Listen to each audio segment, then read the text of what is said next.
الرحمن الرحیم۔ اس چیپٹر میں یا اس ایپیسوڈ میں ہم عمر بن عبدالعزیز کے بارے میں پڑھیں گے، جو کہ سلمان کے انتقال کے بعد 717 عیسوی میں خلیفہ بنے۔ سب سے پہلے ذکر کرتے ہیں بطور یہ حضرت عمر بن عبدالعزیز جو تھے، ان کے والد عبدالعزیز بہت لمبے عرصے تک مصر کے گورنر رہے، اور حضرت عمر جو تھے یہ بھی ان کے ساتھ رہے۔ اس لیے ابتدا میں انہوں نے بڑی ہی شاہانہ زندگی گزاری اور اپنے والد کے ساتھ رہے، اور کہتے ہیں بڑے خوش لباس تھے شروع میں، اور روزانہ اپنے کپڑے بدلتے رہتے تھے۔ اس کے بعد یہ ولید کے دور میں ان کو بطور گورنر حجاز بنایا گیا، اور انہوں نے جب یہ گورنر حجاز بنے تو انہوں نے ایک مشیروں جو اس دور کے بڑے بڑے علماء تھے ان سب کو اپنا مشیر بنایا، اور اس سے مشورہ لیتے تھے، امن و امان قائم کیا، اور اتنے زبردست طریقے سے حکومت کی کہ عراق کے اندر جتنے بھی زیادہ تر لوگ تھے وہ حجاز میں آ کر آباد ہونے لگے، اور ان میں کئی ایسے لوگ بھی تھے جو حجاج بن یوسف کے خلاف تھے۔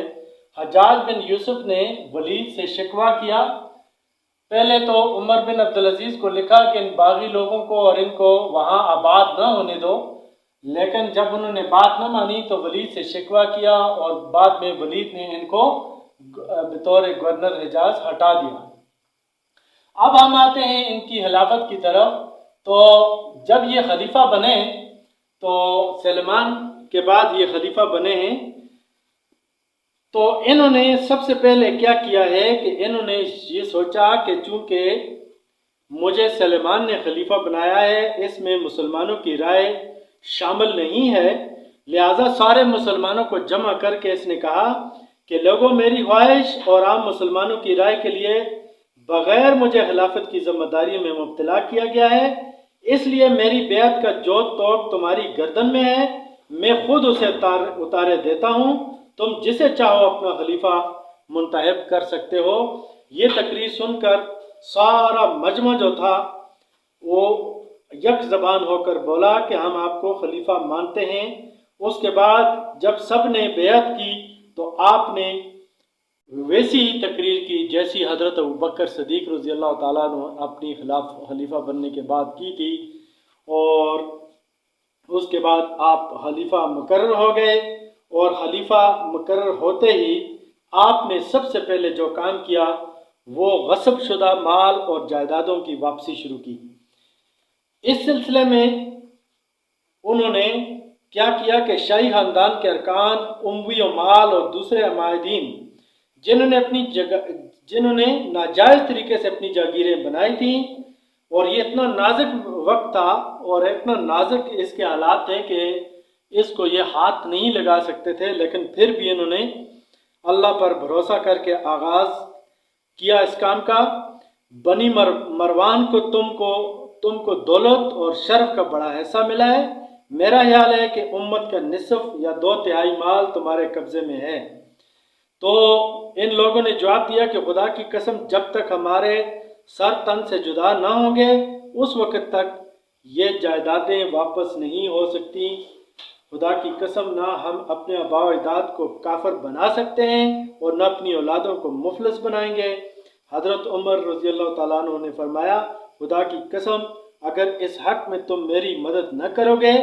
میں تم کو ذلیل اور رسوا کر کے چھوڑوں گا۔ اس کے بعد مسجد گئے، وہاں پہ بھی اعلان کیا، اور حضرت عمر رضی اللہ تعالیٰ عنہ نے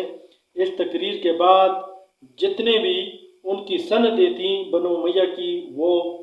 منگوائیں۔ عمر بن عبدالعزیز انہیں کینچی سے کاٹ کاٹ کر پھینکتے جاتے۔ صبح سے لے کر ظہر تک کی نماز تک یہ سلسلہ جاری رہا، اور اسی طرح آپ کی بیوی فاطمہ کو ان کے باپ عبد الملک نے ایک کی بیش قیمت پتھر دیا تھا، کہا جاتا ہے یہ ہیرے کا بنا ہوا تھا۔ عمر بن عبدالعزیز نے اپنی بیوی سے کہا کہ اسے بیت المال میں داخل کر دو یا مجھے چھوڑنے کے لیے تیار ہو جاؤ۔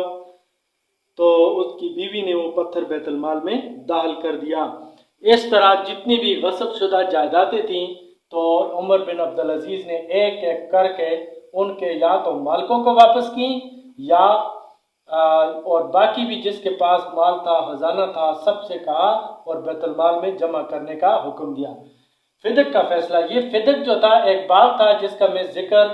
نبی کریم صلی اللہ علیہ وآلہ وسلم کے دور میں کر بھی چکا ہوں کہ جب نبی کریم صلی اللہ علیہ وآلہ وسلم نے خیبر فتح کیا، اس کے ساتھ ہی ایک علاقہ فدق تھا، بغیر جنگ کے فتح ہو گیا تھا۔ تو یہ فدق جو تھا نبی کریم صلی اللہ علیہ وآلہ وسلم نے اپنے ہی کنٹرول میں رکھا اور یہ انہی کے ہی کنٹرول میں تھا، اور اس کی آمدنی سے بنو ہاشم خاندان جو تھا اس کی کفالت کی جاتی تھی۔ اس کے بعد جب حضرت ابوبکر صدیق خلیفہ بنے تو انہوں نے بھی اس کا وہی جو طریقہ کار تھا وہ جاری رکھا، لیکن بعد میں جب بنو امیہ کی حکومت آئی تو انہوں نے کیا کیا کہ انہوں نے فدق اپنے قبضے میں لے لیا اور اس کو ذاتی جاگیر بنا لیا، اور عمر بن عبدالعزیز جو تھے جب یہ خلیفہ بنے تو انہوں نے کیا کیا کہ اس کو واپس کر دیا اور کہا کہ اس کا جو نبی کریم صلی اللہ علیہ وآلہ وسلم جس مقصد کے لیے استعمال کرتے تھے اس کا وہی مقصد ہے، اور اس طرح یہ فدق جو تھا اس کے اصل وارثوں کو واپس کر دیا گیا۔ اس کے بعد ہم آتے ہیں خاندان بنو امیہ کی ناراضگی۔ جب آپ نے یہ سارے اقدامات کر دیے تو خاندان بنو امیہ آپ سے سخت ناراض ہوا اور سب نے ایک جگہ جمع ہو کر کہا کہ اس سے تو ہم تباہ ہو جائیں گے، انہوں نے تو ہماری ساری جائیدادیں جو ہیں وہ واپس کروا دی ہیں، مال و دولت بیت المال میں جمع کروا دیا۔ اس وجہ سے بڑے ہی برہم ہوئے، لیکن اس کی حضرت عمر بن عبدالعزیز نے کوئی بھی پرواہ نہیں کی اور انہوں نے اصلاحات جاری رکھی۔ آگے ہم آتے ہیں بیت المال کی اصلاح۔ بیت المال اس سے پہلے بنو امیہ کے جتنے خلیفہ گزرے ہیں انہوں نے اپنی ذات کے لیے اس کو بنا لیا تھا، لیکن عمر بن عبدالعزیز نے حضرت عمر رضی اللہ تعالیٰ عنہ کا طریقہ بحال کیا، اور ان میں سے جن لوگوں کے پہ وظیفے تھے بنو امیہ کے علاوہ وہ ان سب کے وظائف بھی مقرر کیے، اور 1 روپیہ بھی اس کی آمدنی سے ادھر ادھر نہیں ہونے دیا، نہ اپنے اوپر صرف کرتے تھے اور نہ ہی کسی ناجائز کام کے لیے اور نہ ہی اس کے لیے، بلکہ اسی میں سے انہوں نے لنگر بھی قائم کیے، اسی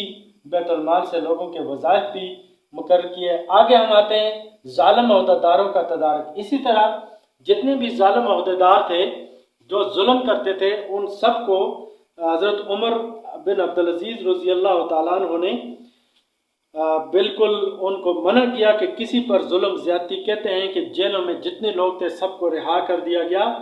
اسی طریقے سے یزید بن محلب جو خراسان کا والی تھا اس سے کہا کہ تم نے یہ جو بیت المال کے پیسے تھے تو وہ آپ نے جمع نہیں کیے۔ حضرت عمر بن عبدالعزیز کو سلیمان کے دور میں ان کے سارے اس کا پتہ چل چکا تھا، تو انہوں نے ان کو لکھا کہ وہ دن یاد کرو جب تم اندھیری رات میں بغیر روشنی کے کیچڑوں میں اپنے گھر سے مسجد نبی میں جایا کرتے تھے، اور آج بغدا اس سے کہیں تمہاری حالت بہتر ہے، تم قلم باریک کرو اور آپ قلم باریک کر لو اور فضول خرچی نہ کرو۔ اور بعد میں یزید بن ابی محلب جو تھا اس سے باز پرس کر کے جب یہ مال نہ دے سکے تو ان کو قید کر دیا گیا۔ اسی طریقے سے ان کے دور میں کہتے ہیں کہ رعایا جو تھی بڑی خوشحال ہو گئی، اور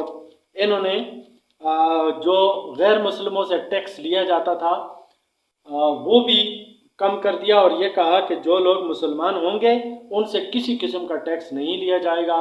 اس سے پہلے جو شخص بھی کلمہ پڑھ لے تو اس سے ٹیکس نہیں لیا جائے گا۔ اس کے بعد ہم آتے ہیں ذمیوں کے حقوق اور ان کے ساتھ ان کا طرز عمل۔ ذمی جو نئے نئے مسلمان ہوتے تھے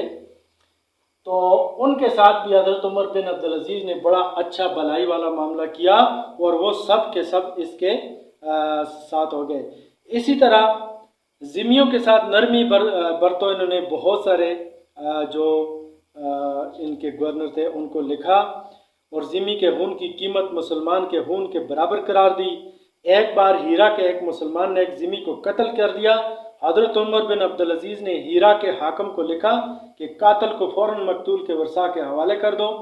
وہ چاہیں قتل کریں چاہیں معاف کریں۔ چنانچہ اس حکم پر قاتل کے حوالے کر دیا گیا اور مقتول کے ورثاء نے اسے قتل کر دیا گیا۔ غیر مسلم جتنے بھی تھے ان کے ساتھ برابری کا سلوک کیا گیا۔ اسی طرح ایک مرتبہ ایک مسلمان عربی بن شوزی نے ایک سرکاری ضرورت سے ایک نبطی کا گھوڑا بیکار میں پکڑ لیا اور اس پر سواری کی۔ حضرت عمر بن عبدالعزیز نے اس کو 40 کوڑے لگوائے، اور اسی طریقے سے انہوں نے یہ دمشق کا ایک گرجا ایک عرصے سے ایک مسلمان خاندان کی جاگیر میں چلا آتا تھا۔ عیسائیوں نے حضرت عمر بن عبدالعزیز کے پاس دعویٰ کیا، انہوں نے واپس دلا دیا۔ اسی طریقے سے ایک مسلمان نے ایک گرجا کی نسبت عزداری کی کہ وہ اس کی جاگیر میں ہے۔ حضرت عمر بن عبدالعزیز نے فرمایا اگر یہ عیسائیوں کے معاہدے میں ہے تو تم اس کو نہیں پا سکتے۔ تو اس طریقے سے انہوں نے غیر مسلموں کے ساتھ بہت اچھا سلوک کیا، اور اسلام اس کے دور میں بڑی تیزی سے پھیلا۔ اسی طریقے سے مصر اور یہ خراسان وغیرہ کے علاقوں میں جب بہت زیادہ مسلمان ہونے لگے تو آمدنی گھٹ گئی، کیونکہ غیر مسلموں سے مسلمان جزیہ لیتے تھے۔ تو اس لیے خراسان کا جو حاکم تھا تو اس نے حضرت عمر بن عبدالعزیز کو لکھا کہ اس سے آمدنی گھٹ گئی ہے۔ مصر کے حاکم نے لکھا تو حضرت عمر بن عبدالعزیز نے فرمایا کہ نبی کریم صلی اللہ علیہ وآلہ وسلم ایک تحصیلدار بن کے نہیں آئے تھے، بلکہ اسلام کو نافذ کرنے کے لیے اور اسلام کو پھیلانے کے لیے آئے تھے۔ اسی طریقے سے حضرت عمر بن عبدالعزیز رضی اللہ تعالیٰ عنہ کے دور میں یہ خراسان وغیرہ کے بڑے لوگ جب مسلمان ہونے لگے، وہاں کے گورنر نے کہا کہ آپ مسلمان تو ہو رہے ہیں لیکن جو مسلمان ہوگا تو ہم اس کا ختنہ کرائیں گے۔ اس کو جب حضرت عمر بن عبدالعزیز کو پتہ چلا تو انہوں نے کہا کہ نبی کریم صلی اللہ علیہ وآلہ وسلم کسی کا ختنہ کرانے کے لیے نہیں آئے تھے، بلکہ اسلام کی اشاعت اور نبی بن کر بھیجے گئے تھے، نبی بنا کر۔ تو اس طرح ان کو جواب مل گیا۔ اور ان کے دور میں کہا جاتا ہے کہ اسلام کی بہت زیادہ اشاعت ہوئی۔ بربر جو افریقہ کے اندر تھے اسلام لائے، اسی طرح بڑی تعداد میں ترکوں نے اسلام قبول کیا، اسی طریقے سے مصر کے اندر عیسائیوں نے بڑی تعداد میں اسلام قبول کیا، لیکن انہوں نے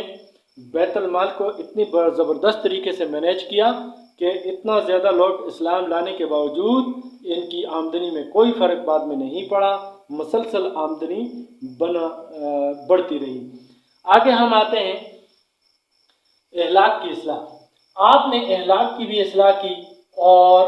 شراب نوشی انسداد شراب نوشی جہاں جہاں شراب کی فیکٹریاں تھیں سب کو بند کر دیا، اور جو بھی شراب پیتا تھا اسلامی شریعت کے مطابق اس کو سزا ملتی تھی۔ اسی طرح آپ نے اخلاق کی بھی اصلاح کی، اور یہ حماموں کے اندر اس دور میں کہا جاتا ہے کہ عورتیں بھی جا کر غسل کیا کرتی تھیں، آپ نے اس پر بھی پابندی لگائی۔ اور اسی طریقے سے اور بھی بہت ساری، ایک سب سے بڑا ان کا کارنامہ بری بدعت کا خاتمہ۔ بنو امیہ کے یہ سب سے پہلے جو حکمران تھے، تو اس دور سے امیر معاویہ کے دور سے جب بھی جمعے کا خطبہ ہوتا تو اس کے آخر میں حضرت علی اور اس کی اولاد پر تبرہ کیا جاتا، برا بلا حضرت علی کو کہا جاتا تھا۔ تو یہ حضرت عمر رضی اللہ تعالیٰ عنہ نے آ کر ان ساری بدعتوں کو ختم کیا، اور انہوں نے کہا کہ آج کے بعد کوئی بھی حضرت علی کی شان میں اس طرح زبان استعمال نہیں کرے گا، اور اس کی بجائے انہوں نے خطبے کے آخر میں ان اللہ یامر بالعدل والاحسان وایتاء ذی القربى وینہی عن الفحشاء والمنکر والبغی یعظکم لعلکم تذکرون، اللہ تعالیٰ نے عدل و احسان اور قرابت داروں کو حق دینے کا حکم دیتا ہے، اور فحش برائی اور ظلم سے منع کرتا ہے کہ شاید تم سمجھو۔ تو یہ خطبہ انہوں نے شامل کیا، اور اس طرح حضرت علی رضی اللہ تعالیٰ عنہ پر جو لعن طعن کی جاتی تھی اس کا خاتمہ ہو گیا۔ آگے اشاعت اسلام کے لیے انہوں نے بہت اہم کردار ادا کیا، اور یہ حضرت عمر بن عبدالعزیز ہی تھے جنہوں نے سب سے پہلے یہ کہا کہ جہاں جہاں جس کو حدیث یاد ہے کسی واسطے سے تو انہوں نے حدیث کو جمع کرنے کا کام بھی کیا، بہت زیادہ حدیثیں بھی جمع کیں اور ان کی اشاعت بھی کی۔ اسی طرح ہانہ جگی اور خون ریزی کا انہوں نے خاتمہ کیا اور تمام فوجیں جہاں جہاں تھی واپس بلا لیں، اسپین سے، افریقہ سے، اسی طرح خراساں سے، ترکستان سے، ساری جگہوں سے فوجیں واپس بلائیں اور کسی قسم کی ان کے دور میں خون ریزی نہیں ہوئی۔ اور انہی کے دور میں خارجی جو کہ اسلام کے اور ان سارے خلیفوں کے دشمن تھے وہ بھی خاموش ہو گئے، وہ ان کے دور میں بالکل کہتے ہیں خاموش رہے۔ اس کے بعد ہم آتے ہیں ان کی وفات کی طرف۔ تو یہ 719 عیسوی میں جب ان کی عمر بمشکل 39 سال یا بعض روایت کے مطابق 40 سال تھی، بالکل ینگ تھے، تو کچھ لوگ تاریخ دان تو یہ کہتے ہیں طبی موت مرے تھے، لیکن زیادہ تر کا یہی حال ہے کہ ان کو زہر دیا گیا تھا۔ تو یہ جب ان کو پتہ چلا کہ مجھے زہر دیا گیا ہے تو جس غلام نے زہر دیا تھا اس کو بلا کر پوچھا تو اس نے کہا کہ مجھے 1000 درہم دیے گئے تھے، تو آپ نے کہا کہ 1000 درہم بیت المال میں جمع کر دو اور یہاں سے چھپ کے نکل جاؤ۔ تو اس زہر کا اثر ہوا اور آپ وفات پا گئے۔ وفات پانے کے بعد انہوں نے آپ کے بعد جو یزید خلیفہ تھا تو یزید کو اس نے بلایا اور اس کو ہدایت کی کہ اللہ سے ڈرتے رہنا اور اس دنیا کی زندگی سے آخرت کی جو زندگی ہے وہ بہتر ہے، اور اس طرح بہت ساری نصیحتیں کیں اور اسی طریقے سے آپ پھر وفات پا گئے۔ جب آپ نے وفات پائی تو اس وقت آپ کی عمر کا میں ذکر کر چکا ہوں، اور اولاد کے متعلق آپ نے فرمایا کہ جن کو میں نے حالی ہاتھ چھوڑا ہے، لیکن خدا کا شکر ہے کہ میں نے تم کو اچھی حالت میں اپنے بچوں سے کہا چھوڑا، بچوں تم کسی ایسا عرب اور زمین نہ ملے گا جس کا تم پر حق ہو۔ بچوں 2 باتوں میں سے ایک بات تمہارے باپ کے اختیار میں تھی، ایک یہ کہ تم دولت مند ہو جاؤ اور تمہارا باپ دوزخ میں چلا جائے، دوسرا یہ کہ تم تہی دست یا غریب رہو اور وہ جنت میں جائے۔ بس خدا حافظ، خدا تم کو حفظ و امان میں رکھے، میں نے دوسرا راستہ چنا ہے۔ کہتے ہیں کہ انہوں نے 4 شادیاں کی تھیں اور 15 ان کی اولادیں تھیں، بہت خوبصورت شکل تھے، لیکن جب یہ خلیفہ بنے تو انہوں نے عیاشی کی زندگی چھوڑ دی، بہت کمزور ہو گئے تھے، اور انہوں نے بہت ہی، اور جو زیادہ تر مسلمان اس کو 5واں خلفۂ راشد کہتے ہیں، کہ انہوں نے بالکل حضرت عمر رضی اللہ تعالیٰ عنہ کے دور کے وہ واقعات، وہ طریقہ کار دوبارہ لے کر آ گئے۔ یہ خلافت کو بالکل اسلامی بنانا چاہتے تھے۔ فضل و کمال اتنا تھا کہ بڑے بڑے جو مسائل بڑے بڑے علماء سے حل نہیں ہوتے تھے یہ حل کر لیتے تھے، چونکہ مکہ اور مدینہ اور حجاز کی گورنری کے دوران بڑے بڑے علماء سے ان کا واسطہ پڑا تھا، علماء کی بہت زیادہ قدر کرتے تھے۔ اسی طرح تعلیمی خدمات بھی انہوں نے سر انجام دی، پرانی جو کتابیں تھیں یونانیوں کی ان کو بھی ٹرانسلیشن کیا، اسی طرح حدیثیں جمع کر کے وہ بھی انہوں نے ادھر ادھر بھیجی، قرآن پاک کی جگہ جگہ مدرسے قائم کر کے تعلیم دی جاتی تھی، اور اسی طریقے سے ان کی دینی خدمت یہی بہت بڑی ہے کہ انہوں نے حدیثوں کو جمع کرنے کا کام بھی انہوں نے لگایا اور بڑی اس میں کامیابی بھی انہوں نے حاصل کی۔ تو یہ تھے حضرت عمر بن عبدالعزیز رضی اللہ تعالیٰ عنہ کے دور کے واقعات۔ تو انہوں نے ایک دفعہ پھر سے خلافت راشدہ کی یاد تازہ کر دی، اور کہا جاتا ہے بعض تاریخ دان یہ بھی کہتے ہیں، جن میں ولیم میور بھی ہے، گبن بھی ہے، کہ ان کی اسی جو نرم مزاجی تھی اس وجہ سے بنو امیہ کی حکومت کا خاتمہ ہوا، اور اسی وجہ سے بیت المال کی آمدنی بھی کم ہوئی، اور بنو عباس جو تھے ان کو اپنی